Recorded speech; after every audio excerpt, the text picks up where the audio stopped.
Sa parehong bayan, nakilala din namin noon ang magkapatid na sina Jessica at Jonathan Suryo. Halos hindi makalakad at hirap kumilos. Ipinanganak na may bukol sa mukha si Jessica.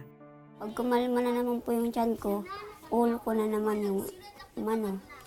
Kasi gusto ko gumaling eh.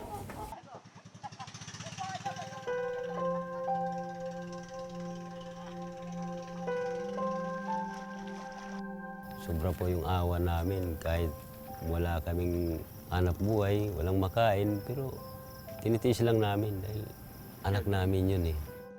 Gagawin po lahat para mabuhay lang po siya. Pagod, gutom, hirap. Pero sige lang po.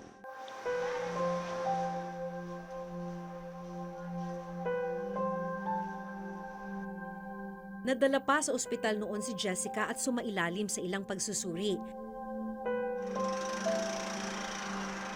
Gayunman dahil sa paglala ng kanyang sakit, binawian siya ng buhay nitong Setyembre.